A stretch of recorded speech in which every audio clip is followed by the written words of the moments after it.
Before I hand over to our speakers, I'm going to provide a quick overview of who Safety First Wales is, what we've been doing over the past couple of years, and why it is so important that we're here today.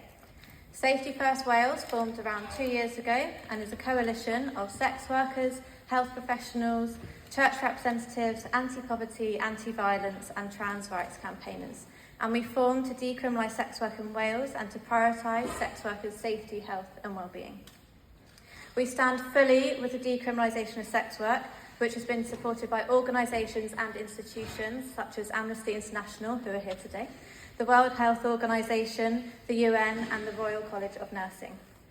Over the past couple of years, we have been working to gather support and to share our work and have produced a briefing paper, which we will hear from Anne and Sam in a few minutes.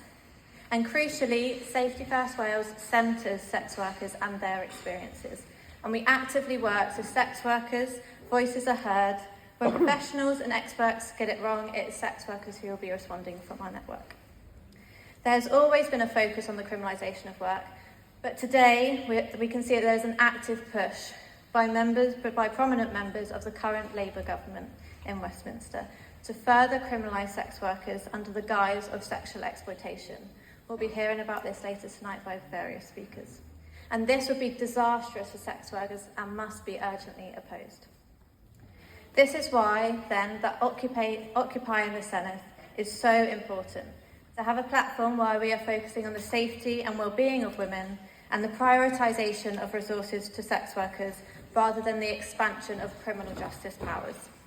We want to thank you all so much for coming, and we can't wait to share the event with you. And we will start by hearing from Sam and Anne from Safety First Wales and Swansea University about our briefing paper. Thank you.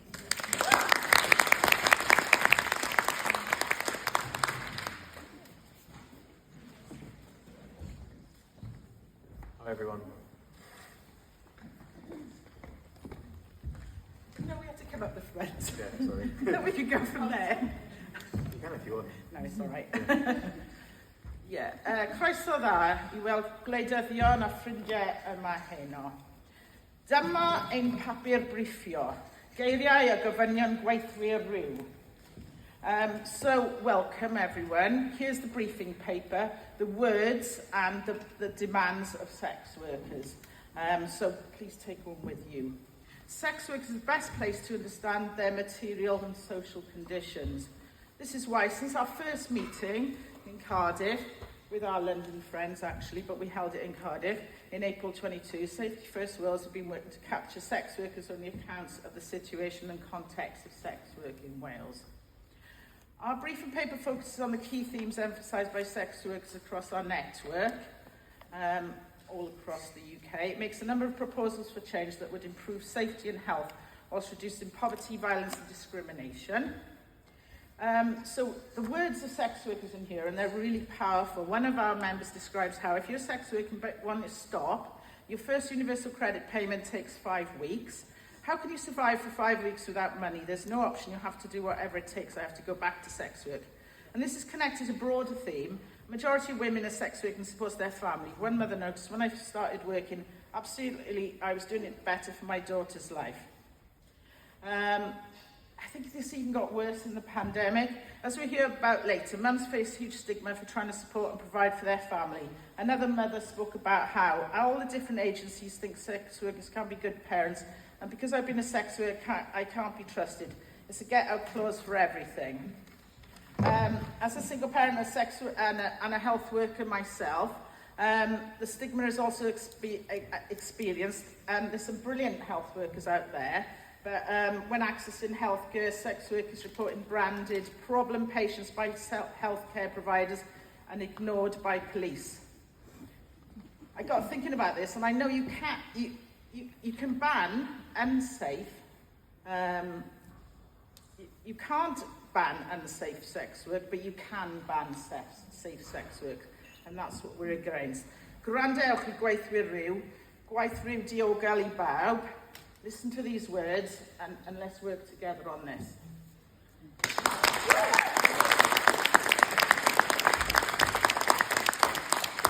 Thank you. So the briefing paper builds on all the stuff that Anne was just talking about, and one of its kind of central themes and demands is to try and reframe and kind of position discussions around sex work and kind of take them away from criminal justice spaces and to not see sex work as a criminal justice issue, but to recognise the broader social issues that intersect and create a reliance on sex work. One of the things Anne didn't kind of talk about, which I think we were going to say a bit about, is kind of policing and experiences of policing. And our briefing paper has 2 sections that focus on sex workers' experiences of policing, and especially the kind of violence meted out, the repressive policing, surveillance and control under the criminalisation of sex work that we already have in this country. So current laws disincentivise safer working practices. And as we've seen, as Anne was talking about, we're criminalising women for looking to support and provide for their families. And these demands, which we're currently opposing and we'll be talking about in more detail later, to frame all sex workers' sexual exploitation, are massively problematic. They do nothing to recognise or address the broader social structural issues that underpin sex work and create a reliance on sex work. And there's just kind of a quote that is in our briefing paper that can be quite a nice one to finish with, which really shows how focusing on sex work as a criminal justice issue has distorted priorities away from thinking about poverty, care, the kind of more social healthcare, the cost of childcare, the housing crisis, all these kinds of things. Instead, we look at more policing powers, more money to the police, and the creation of services which don't actually address these kind of broader structural issues. So just I'll kind of end with a quote which is in the briefing paper, which is from a sex worker who describes how criminalisation doesn't work. Decriminalisation is safer for everyone, otherwise it goes underground. It's still going to be there. No one's going to quit. If we don't have a way of making money, we're still going to do it. Criminalisation is not stopping anything, they're just making it more dangerous. Thank you.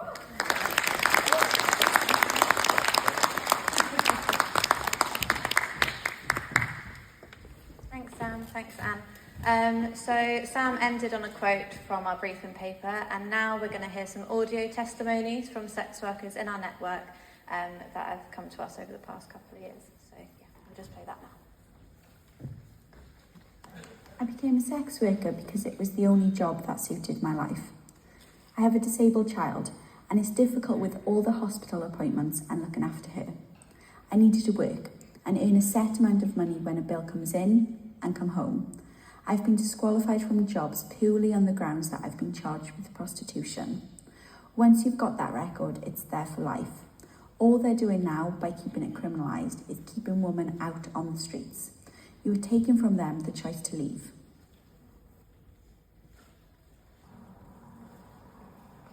My name is Josie, and I'm sorry I can't speak to you directly tonight, but I've got 3 children, so I'm worried about anyone at all finding out about what I do for a living. So my children's dad was abusive to me, and that is when everything went bad.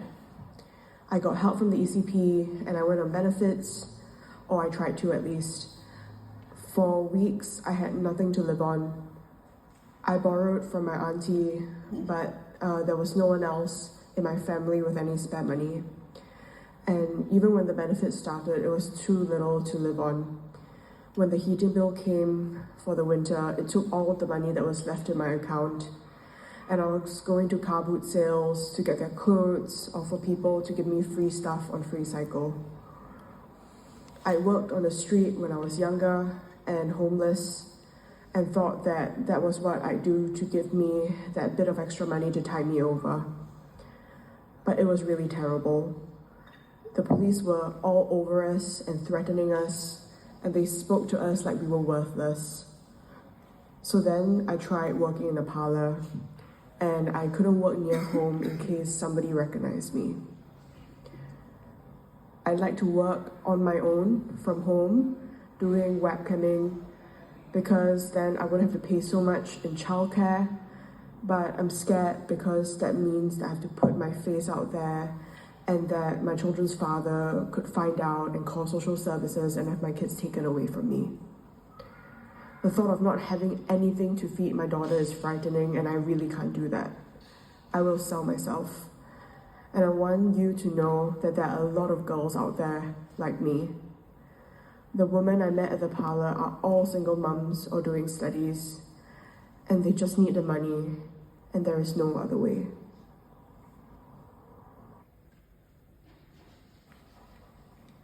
I'm 39 years old. And in October last year, I started back in sex work because of the cost of living crisis.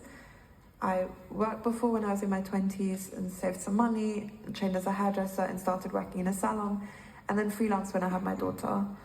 But by last summer, I really started noticing my costs going up. Kids' clothes and shoes was going up, the food for the family shop had gone up, my landlord tried to put up my rent, and it just seemed like everything was getting on top of me. If anything went wrong, like when the fridge started leaking, I couldn't afford to replace it, and I was constantly worried about how I was going to get to the end of the week. So I decided to go back into sex work. I thought I'll do what I'd done at the beginning and go back to working in a flat with other girls because it seems the most convenient way. It was quite difficult because I really thought I'd moved on from that part of my life, but when you've got a child, you can't really think about things too deeply and you don't have the time or the choice, you just have to get on with it.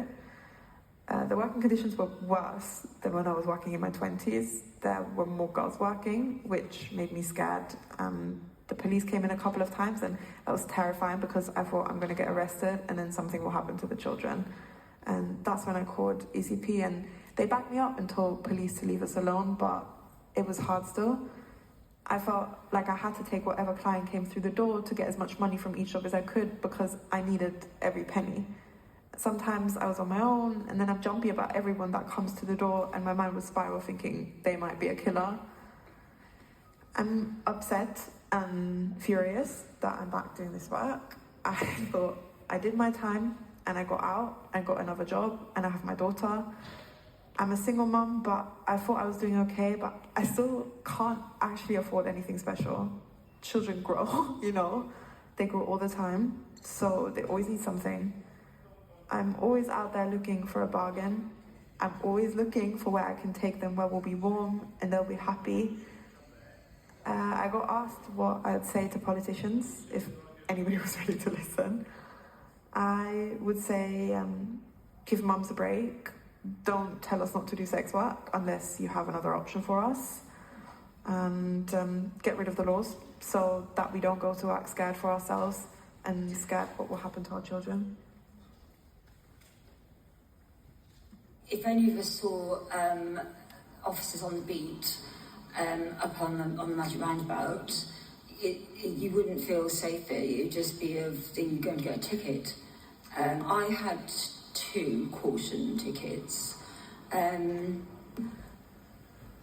know for girls that are mothers, yeah, it matters. It's one thing with all my addiction and drug offences, and then you've got shoplifting, going through the roof, and then the last thing I'm going to want my son's social worker to see is a street loitering one on the top, if it's not bad enough already.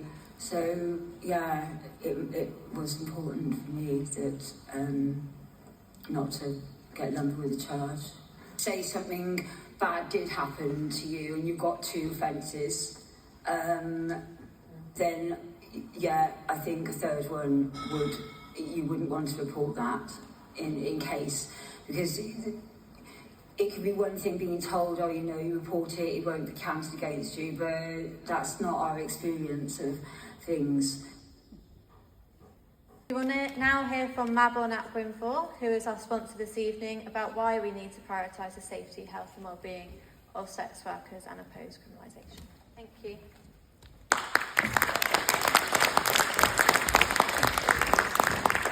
Wel, noswaith dda, gadewch i fi ymddiheuro mod i'n hwyr. Mae'n flin calon gyda'i bod i'n hwyr, ond oedden ni'n pleidleisio lawr yn y siambr. I'm so sorry that I'm late, but we were voting down in the chamber and I've just come out now. So apologies for keeping you waiting. I remember probably February last year, I was coming out of my flat. I have a flat on Lloyd George Avenue in Cardiff. And as I was trying to come out, there was a girl sleeping in the doorway, rough sleeping. And I was coming out of the flat about 8 o'clock in the morning and I saw that she was sleeping. She had a dog and there was little puddles of blood next to her and nothing else. So I left her, didn't want to wake her up. I knew it was a difficult time for her, obviously a rough sleeper. And I came down here and I came to work for the day. I left this place at about 8 o'clock at night, 12 hours later, and I got back and this young girl, a young woman, was still in the doorway. But she was awake with her dog, Coco. And we got talking, and she asked for a blanket and some other things, and I ensured that she was okay, and I thought, right, let's have a conversation. Why was this young woman in the position she was? So we went to town, had a bite to eat, and had a conversation about her life.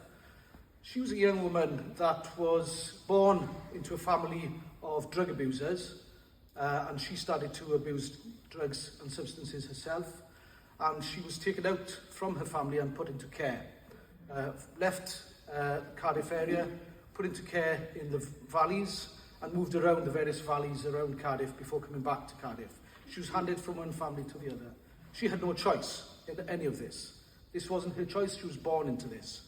She didn't know what to do with herself. She left education early. She had a child very early when she was about 14. Sadly, she lost that child.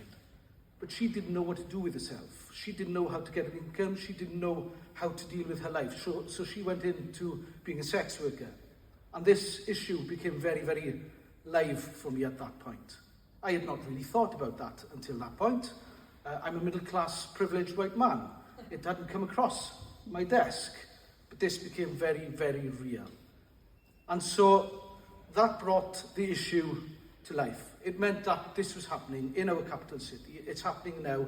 This young woman was a woman having been in care, extremely vulnerable, putting herself in a position where she couldn't look after herself, and she could be abused in any which way that a strong, wealthy man mainly could decide to do with her.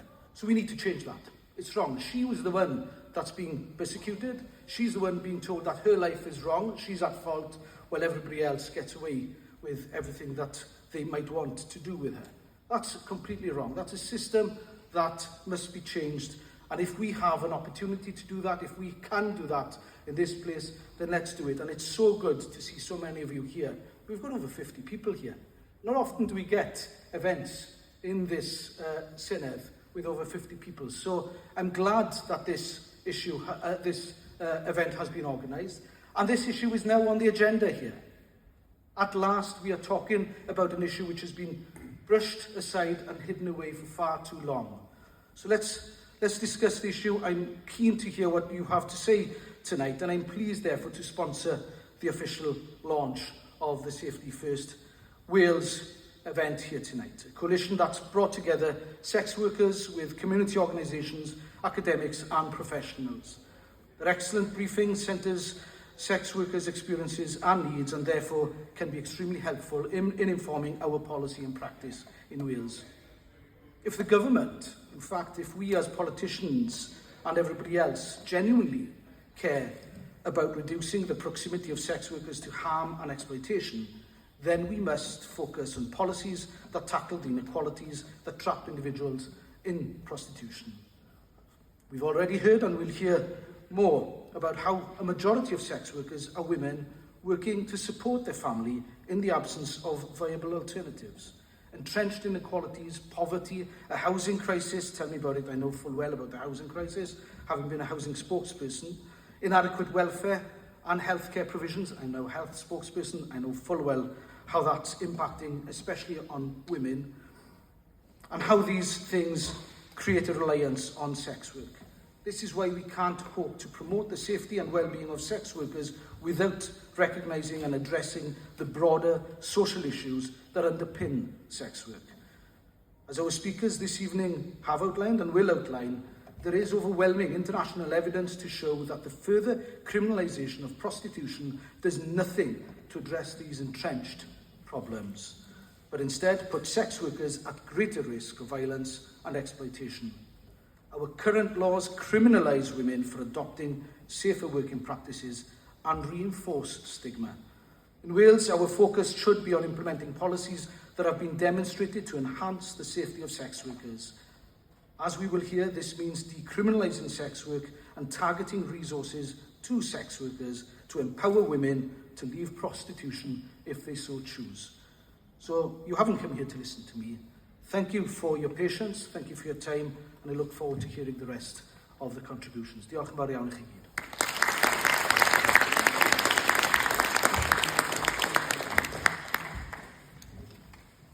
Thanks, Mabon, for your support. It's great to have your support from Plaid and to highlight the need again for the full decriminalisation of sex work. We will now hear from Crystal, who is representing Women Against Rape and the Global Women Against Deportations. Thank you very much.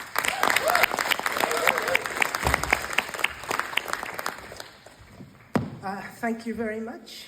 I'd like to begin by explaining Women Against Rape, which is a multiracial organisation, and we campaign for justice, for asylum, and compensation for women survivors of violence.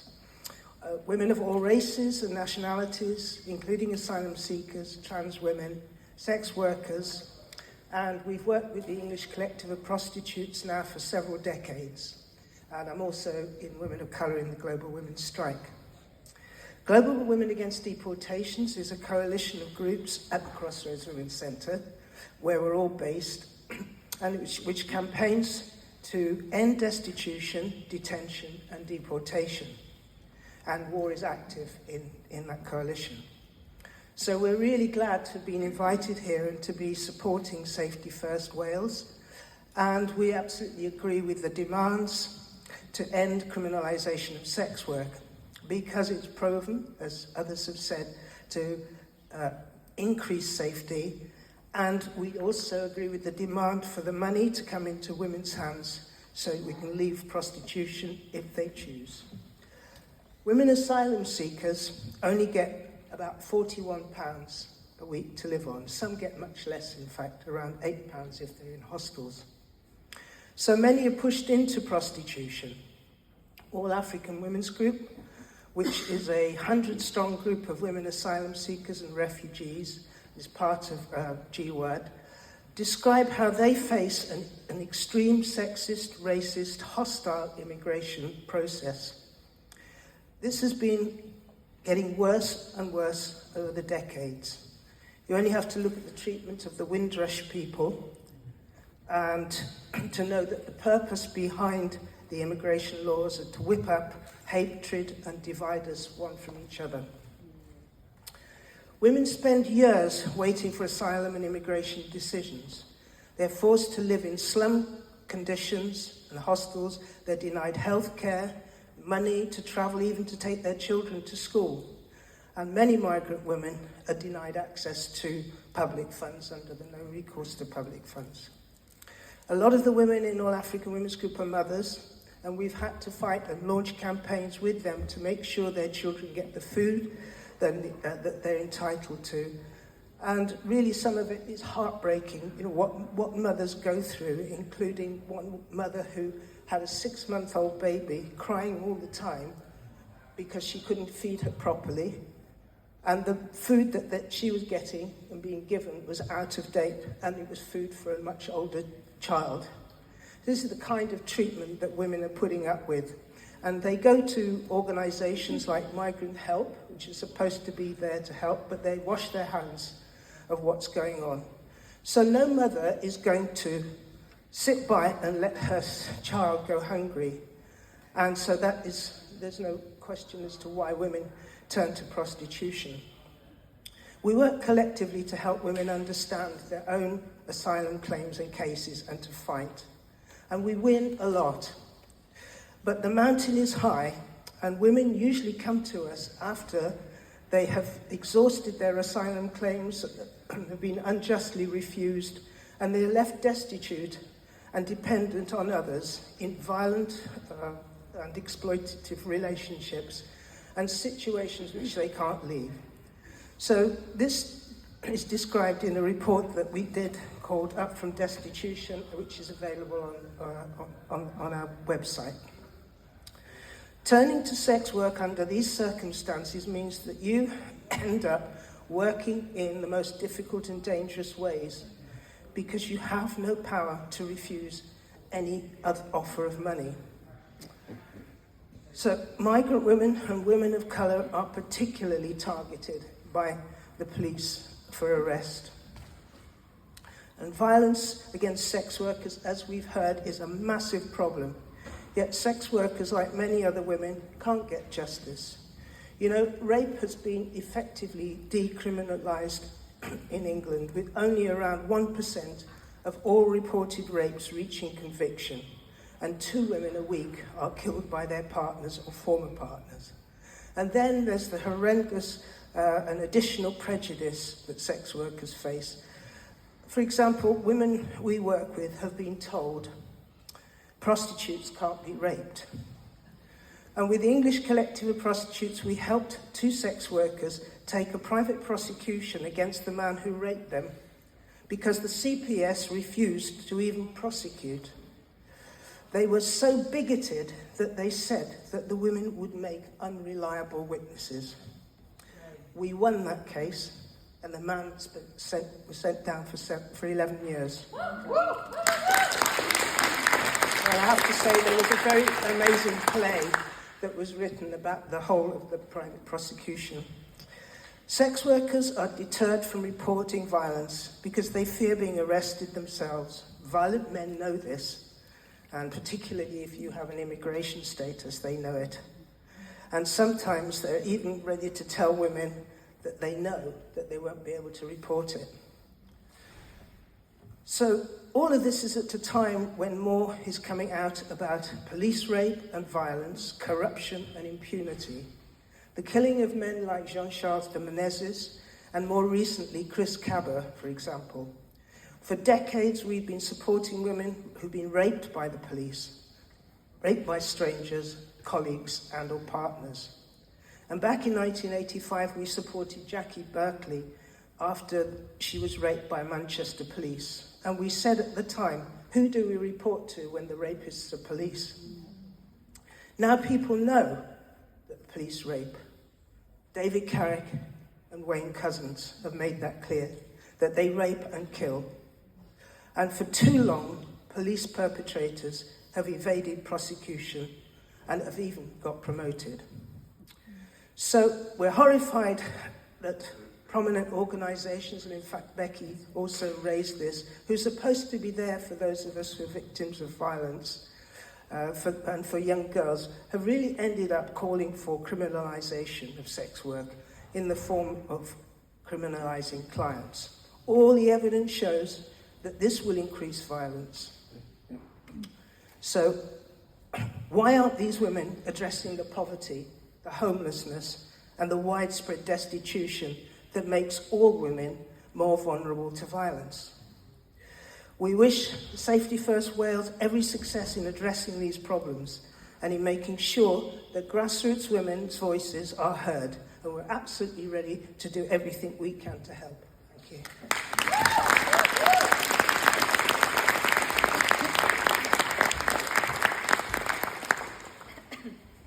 Thank you, Crystal.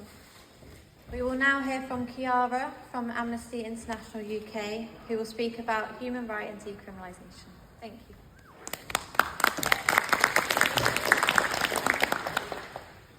Hi everyone, it's great to be here in Wales, second time I'm in Cardiff, and thank you so much for inviting Amnesty International to be part of your launch event.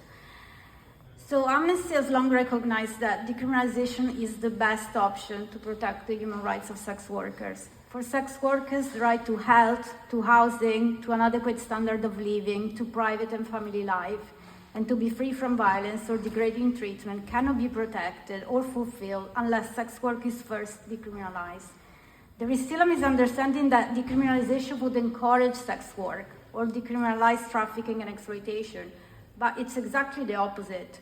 First, decriminalisation makes it easier for women to leave sex work if they want to, and secondly, under decriminalisation, exploitation and trafficking would remain crimes, and decrim would help both sex workers and victims of exploitation to feel more confident to report violence and to seek legal redress. We also commonly hear, and we're hearing, even more commonly from politicians who are intent on bringing in the Nordic model, misleading claims on what human rights, international law and frameworks say about trafficking and exploitation. Human rights frameworks, including the Palermo Protocol on trafficking, are very clear that there is a distinction between prostitution and exploitation, and they should not be conflated. And when they are conflated in law and policy making, that has negative consequences, not only for sex workers, but also for victims of trafficking and exploitation. So we see policies and legislation made on this unevidenced claim that sex work and trafficking are the same thing. It's also unacceptable, not only that it's based on no evidence and against, reliable evidence and the advice of human rights institution, but they're also most of the time, or always, I guess, made without listening to sex workers, who are the people who should be, leading policy making and making decisions on what impacts on their life. And this is what we're currently facing in England, and we must be united in demanding that the voices of sex workers are heard and that their experience shapes decision making. I was asked to talk a little bit about Amnesty's research. So our policy comes from, agreed in 2016, but it comes from many years before that, when Amnesty did research in several countries around police violence, and we realized that sex workers were amongst the group most affected by police violence, and therefore we started looking at models of legislation to legislate sex work and prostitution. So the policy looked at several countries, including Norway, that of course has the Nordic model, and we found that contrary to claims of Nordic model decriminalizing women continue to be criminalized, especially when it came to interacting with third parties, such as renting properties, for example. And migrant sex workers were in the most precarious position. So that was 2016. In 2022, we looked at what's going on in Ireland that Becky spoke so much in detail about. And the situation is the same, right? We still see women continue to be criminalized. The law does not make any distinction between engagement with third party that is exploitative and engagement that is consensual, and that sex workers might, for example, hire receptionists or drivers. And therefore, the fact that the law is designed in that prejudiced way cannot have any other consequence that increasing violence against sex workers. I think that, we're facing concrete threats of further criminalization of sex work, and I think we need to be very clear that the main driver of sex work is poverty. We know that women, and especially women of color and single mothers, have been the most affected by the austerity cuts of the past 15 years or so. There is plenty of evidence that says this. And we know that single mothers are the lowest income group in society. And even though 2/3 of single parents already work, children living with a single parent are twice as likely to be living in poverty than children that live with a couple. We know all these policies make things worse and push women into sex work. We still have the two-child limit that has increased poverty and has not resulted in more parents being able to find work and make ends meet. We have benefits that don't keep up with the cost of living, and especially benefit sanctions that put women in even more precarious positions. And there is so much evidence of this that in 2019, even the Conservative government itself admitted that the 5 weeks wait to receive the first universal credit payment was pushing women into sex work, or to sex work again. They were denying that at first, but they were then forced to, actually the minister was forced to apologize. And we know that sex workers who are undocumented or are seeking asylum or have no recourse to public funds are in even more precarious conditions, because they risk not only criminalization but being detained and deported because the police exchanges data with the immigration enforcement. So we know that decriminalization is the best option to improve sex workers' safety. It has been proved again and again in different contexts. But it's just the first step. We need to be laser focused on ending poverty and not further criminalizing sex work. So I'm really pleased that Safety First is launching today, and Amnesty is looking forward to working together in the months to come. Thank you so much.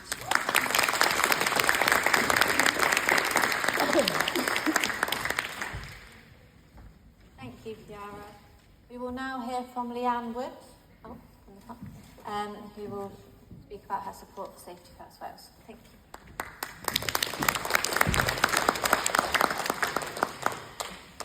Noswaith a pawb, mae'n braf I fod yma a dwi eisiau dechrau gyda diolch I want to start by saying a round of thank yous to everyone who's made the launch tonight possible, to everyone on the team of this new organisation, to Mabon for sponsoring the event, and to everyone who has contributed to this incredible report.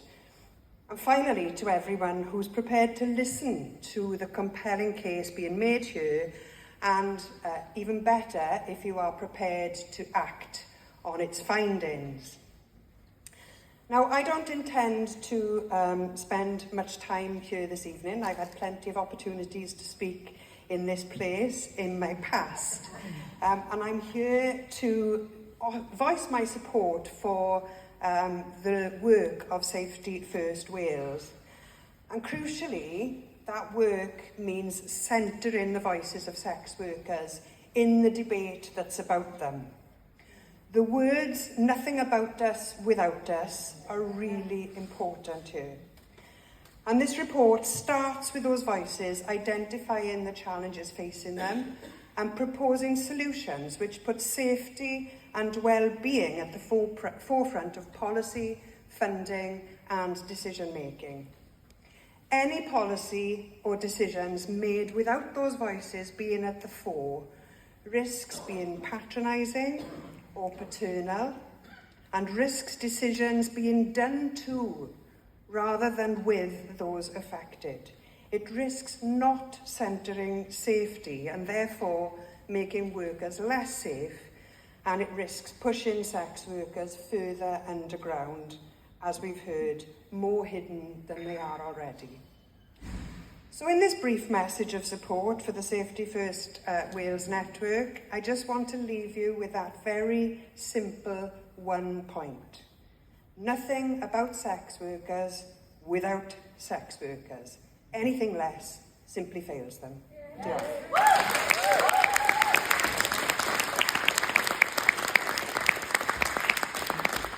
Thanks, Leanne, that was great.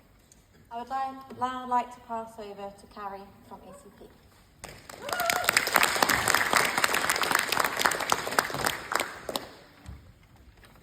Hello, I hope you can see my t-shirt.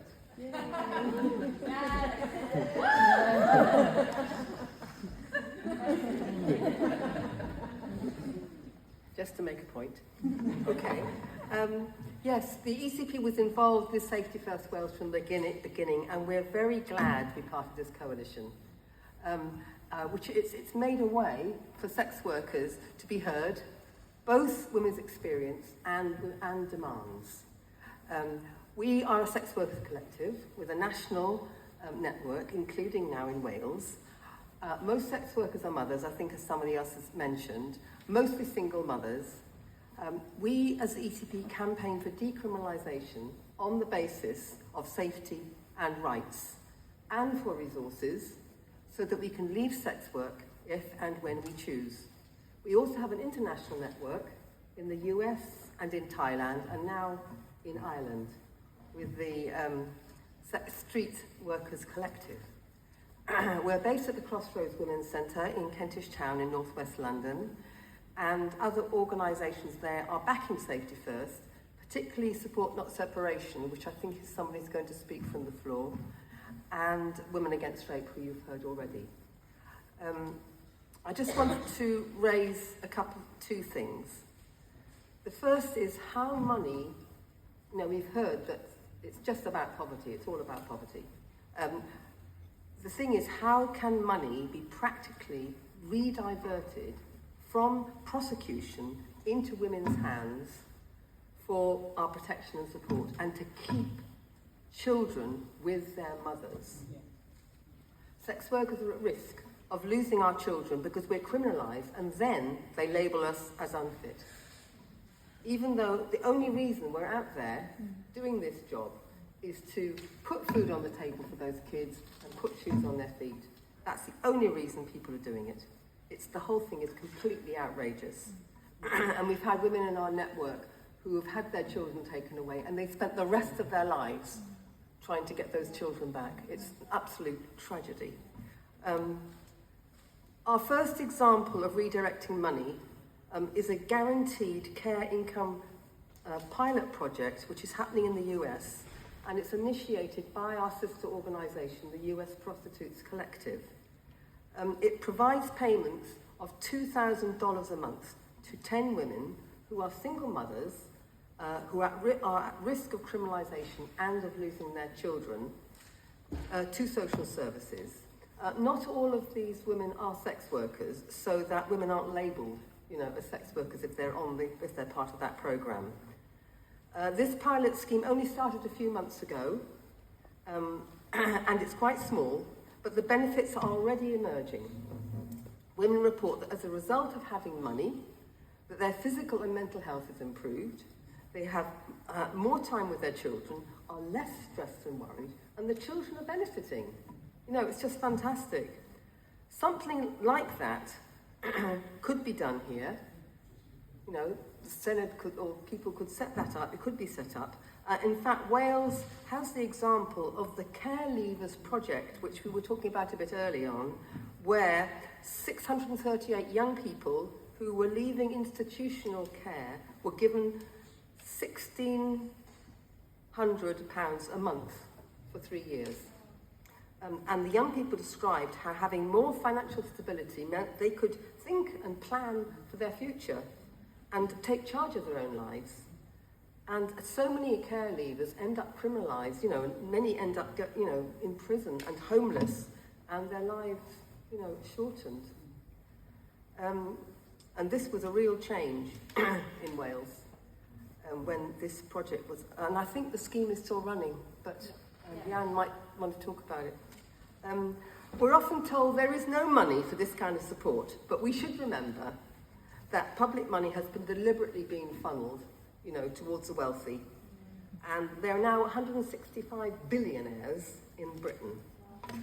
And there's always money for war and genocide, as we know. The UK government is funneling money into Israel to kill children and babies. At the same time, there are at least 4.2 million children in this country living in poverty in the UK. That's 1 in 3 children. And Wales has the highest child poverty rate in the UK. I think somebody might have mentioned that as well. So, the Senedd has a lot to do. The other point is we wanted to raise about the proposals by some so-called feminist Labour MPs change the definition of prostitution to sexual exploitation and to bring in the Nordic model. It is a very dangerous time because we've got those women have so much more power now. Becky spoke very clearly about the dangers of the Nordic model. We all know about that now. So nothing more needs to be said about that. But changing the definition of prostitution to sexual exploitation is nothing more than an insult to sex workers, who, like other women, we know the difference, between sex that we consent to in order to earn money and exploitation, rape and violence. And we are no more victims of exploitation than any other worker. Not at all. But this definition distorts police priorities. It allows them to focus on raids and arrests of sex workers, and then they can claim that they're saving sex workers from exploitation.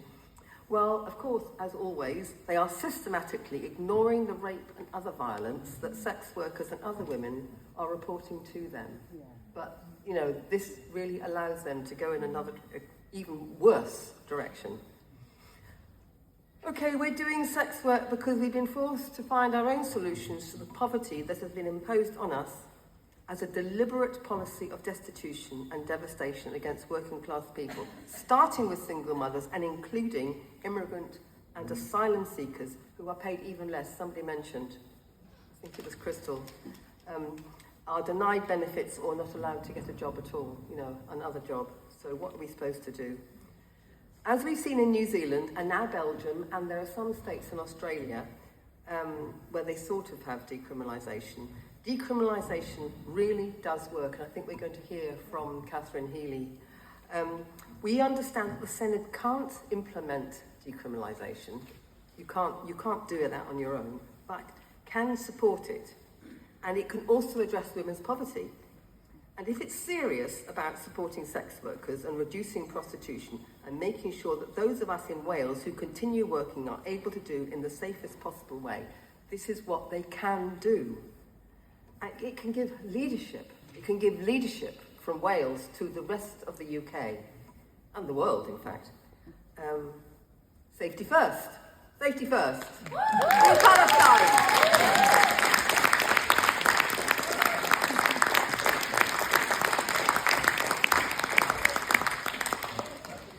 Thank you so much, Carrie. I'm actually now going to step out of my role as chair and actually present some research that I've been doing. I'm actually also a PhD student at Swansea University. And some research that I've been doing recently actually echoes what Carrie just was speaking about. We know the fact that the majority of sex workers are single mothers working to support their children. And we constantly get told that there's no money. So what I want to do is to gather some research and stats really to show that there is money. We can just kind of hopefully present the case to redirect it to people that do need it as well.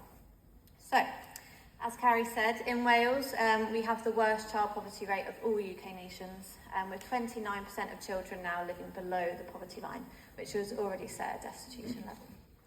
It's forecast that by 2027, child poverty will be its highest since 1998, with outcomes considerably worse for mothers and families, causing hunger, homelessness, rising debts and suffering. As the testimonies this evening have pointed to, this has meant that mothers, especially single mothers, are trapped in sex work. Inadequate benefit provisions, housing and employment opportunities means that mothers are reliant on sex work to generate an income and avoid destitution for themselves and their families. This poverty is often conflated by social services as neglect. Poverty, coupled with stigmatisation and criminalisation of sex work, means that sex workers are labelled bad mothers, as Carrie pointed to, with the assumption that they're a risk to themselves and their children. And through this, we have people in our network report that they have had their children taken away from them. They've had their children placed in custody for sex working, for providing for their children. Instead of prioritising resources to mums, the state continues to allocate these resources to social services to keep children in care, making it easier to remove children from their families and increasingly harder for mums to be united with their children. In Wales, there's been a 57% increase in social services expenditure since 2014.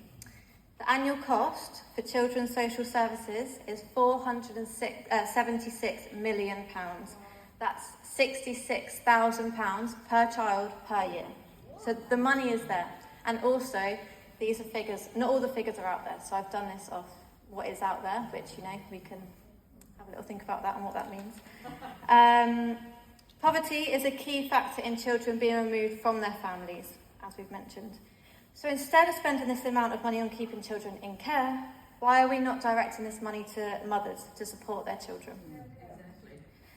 To provide resources and support to mothers would allow mothers to not only stay with their children, but to escape abusive relationships, increase safety, increase educational attainment, increase mental and physical health outcomes, increase employment opportunities, and decrease the amount of mothers that are imprisoned due to poverty. No child should be taken from their mother because their family is poor, homelessness, or unable to afford food, clothing, or childcare. Thank you.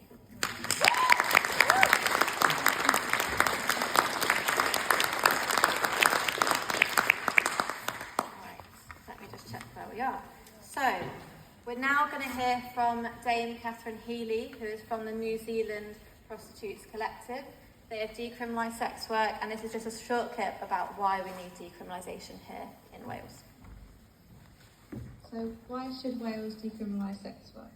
We know from decriminalisation in Aotearoa, New Zealand, after 20 years of sex work related activities being decriminalised, that sex workers are a lot safer, more likely to come forward to report crime, more likely to collaborate if other crime has been committed in communities.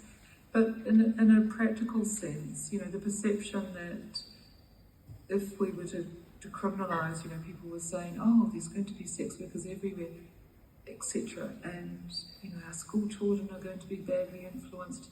None of that happened. The numbers didn't increase. Of course, if there's hardship, people consider doing things they otherwise wouldn't, and sex work is one of those occupations where people pick it up if times are tough. So I think we've got to be concerned about the criminalisation of sex workers. It's not something that supports people who can be very vulnerable. It's important, we believe, to have a look at these working models of decriminalisation. We have them in Australasia and New Zealand, New South Wales and Australia, and the Northern Territories, Victoria and Queensland. So there's lots of examples, lots of good, strong research that's informing policy and lawmakers about decriminalisation and its positive impact, not only on the lives of sex workers, but those who are associated with them and the communities that surround them. That's great, thank you very much.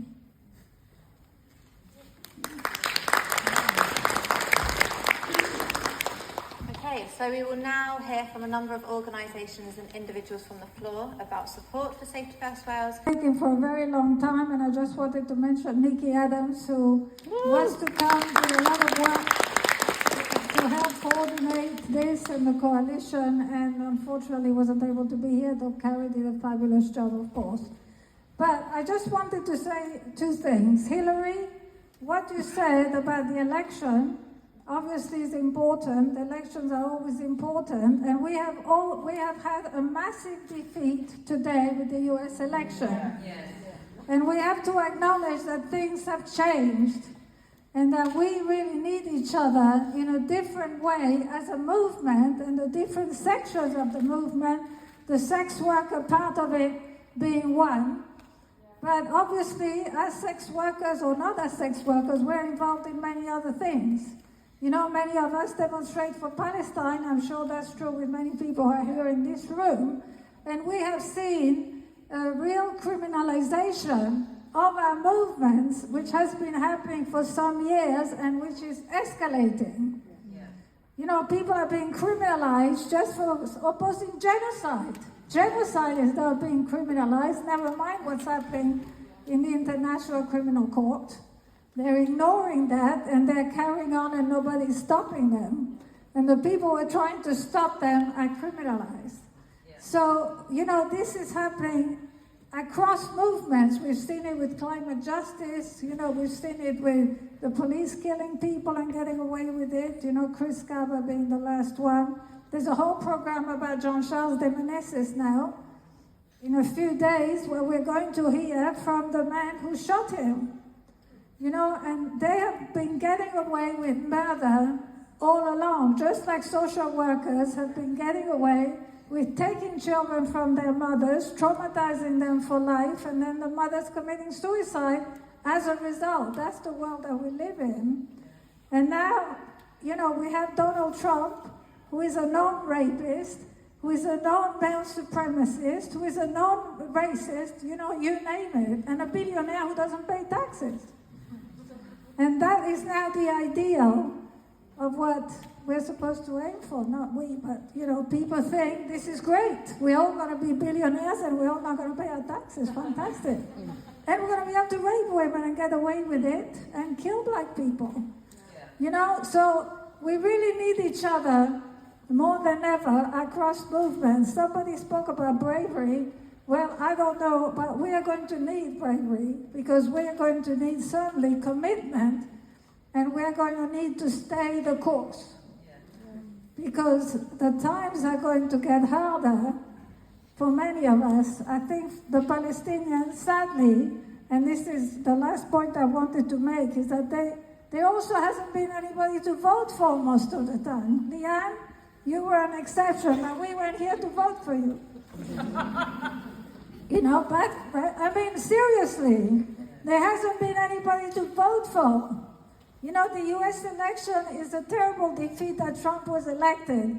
But did we really think Kamala Harris was going to stop the genocide? No. Of course, some things probably would not have happened under her, which are going to likely happen now. But nevertheless, you know, people also lost the election because Kamala Harris couldn't even put her hand out to say, I'm going to try and stop the genocide. She wouldn't even say that. So that a lot of people couldn't vote for her as a result. You know, it's very serious when you're in a situation that you don't have anybody to vote for, because we're not represented. And we have to represent ourselves, and we have to do a better job at working together so that we can genuinely take the power back. Because that's the only way we're going to save ourselves, sex workers or not. And now we have a whole set of feminists in power who like the Swedish model, because they don't want to be associated with sex workers, let's face it. That's what it's all about. They don't want to be associated with mothers. They don't want to be associated with sex workers. They want to be associated with rich men in suits. That's what they want to be associated with. So we really... Tonight has been absolutely amazing, and I think this just shows why it is so important to be here today. And I just want to end. We know the voices of sex workers have been excluded and marginalised, and we can actually see that that is happening here in Wales. The calls for further criminalisation of sex workers has been pushed by 2 Welsh Westminster MPs, Carolyn Harris and Tonia Antoniazzi, through the framing of sex work as sexual exploitation. This must be actively opposed. Must be. It completely fails to recognise the reality of sex work, will do nothing to address the issues that lead individuals to enter sex work in the first place, and it will only make it more dangerous. Thank you.